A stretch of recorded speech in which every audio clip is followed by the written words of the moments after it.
Shalom, welcome back. So we're going to be finishing out NazActs Book 5 today. We're up to chapter 31. So we'll go ahead and just jump right in. Peter says, "But some say these things are instituted for the sake of joy and for refreshing our minds, and they have been devised for this end, that the human mind may be relaxed for a little from cares and sorrows." So what he's talking about, these things are pagan practices. You're going to see that he gets into it a little bit later, but basically this is an excuse that he says that people are using for their pagan worship. "See now what a charge you yourselves bring upon the things which you practice. If these things have been invented for the purpose of lightening sorrow and affording enjoyment, how is it that the invocations of demons are performed in groves and woods? What is the meaning of the insane whirling and the slashing of limbs and the cutting off of members? How is it that mad rage is produced in them? How is insanity produced? How is it that women are driven violently, raging and with disheveled hair? Whence the shrieking and gnashing of teeth? Whence the bellowing of the heart and the bowels, and those things which, whether they are pretended or are contrived by the ministration of demons, are exhibited to the terror of the foolish and ignorant? Are these things done for the sake of lightening the mind, or rather for the sake of oppressing it? Do you not yet perceive nor understand that these are the counsels of the serpent lurking within you, which draws you away from the apprehension of truth by irrational suggestions of errors, that he may hold you as slaves and servants of lust and concupiscence and every disgraceful thing?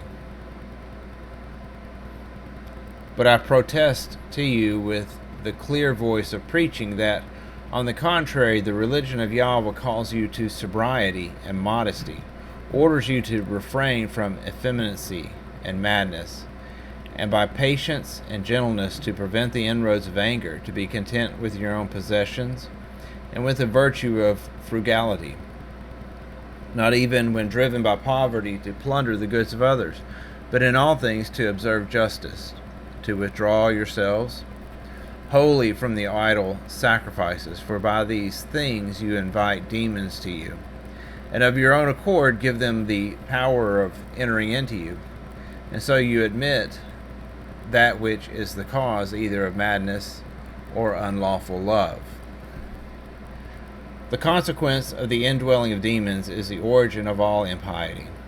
For this reason, murders, adulteries, thefts, and a breeding ground is formed of all evils and wickedness, while you indulge in profane libations and odors, and give wicked spirits an opportunity of ruling and obtaining some sort of authority over you.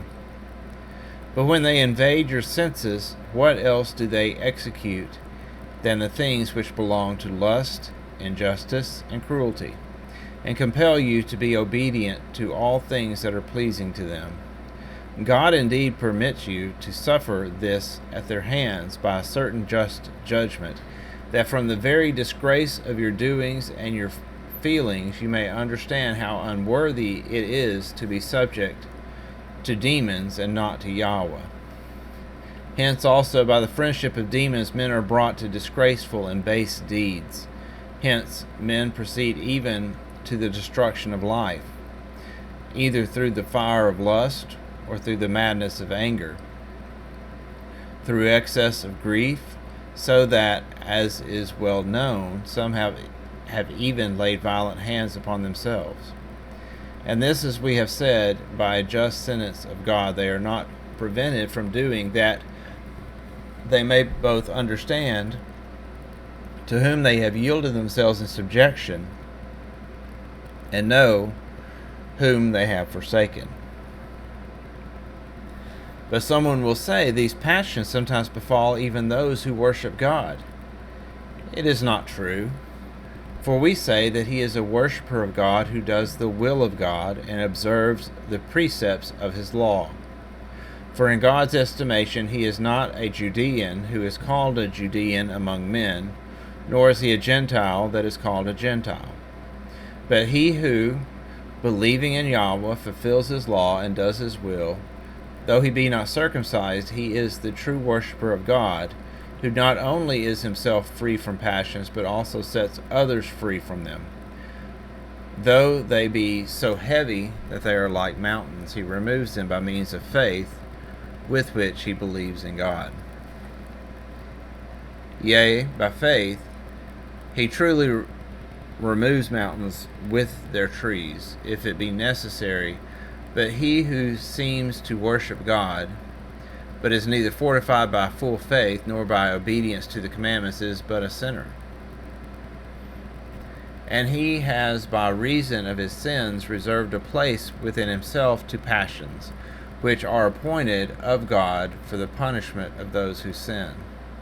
Hence they may exact from the deserts of their sins by means of punishments inflicted, and may bring them purified to the general judgment of all, provided always that their faith do not fail them in their chastisement.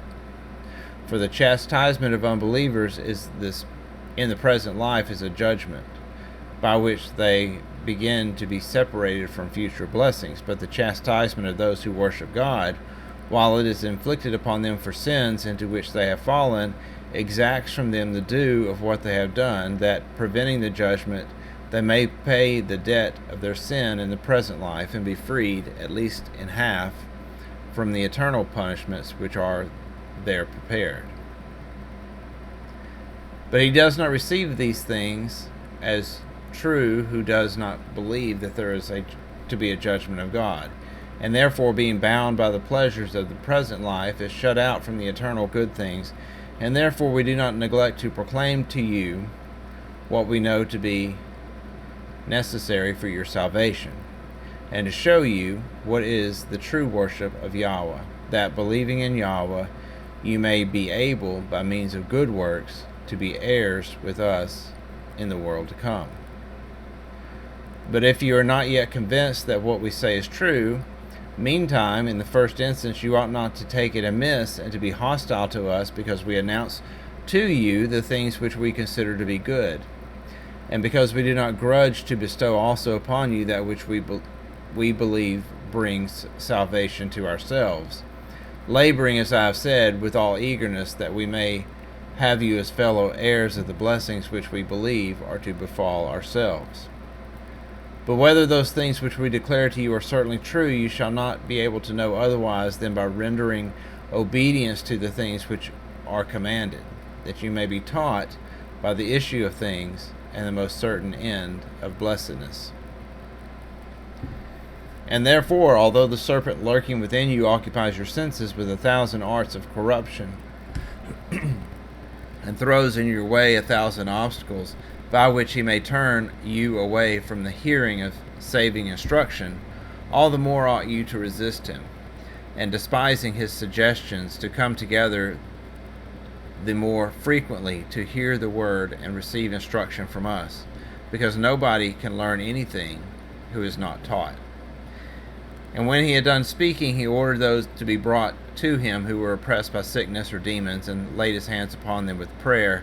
And so he dismissed the crowds, charging them to resort to the hearing of the word during the days he was to remain there. Therefore, when the crowds had departed, Peter washed his body in the waters which ran through the garden, with as many of the others as chose to do so. And then he ordered the couches to be spread on the ground under a very shady tree, and directed us to recline according to the order established at Caesarea. And thus, having taken food and given thanks to God after the manner of the Hebrews, there was yet some portion of the day remaining. He ordered us to question him on any matters that we pleased. And although we were with him 20 in all, he explained to everyone whatever he pleased to ask of him, the particulars of which I set down in books, and sent them to you some time ago. And when evening came, we entered with him into the lodging, and went to sleep, each one to his own place. Okay, so that's the end of book 5, and so next time we will pick it up in book 6. Shalom.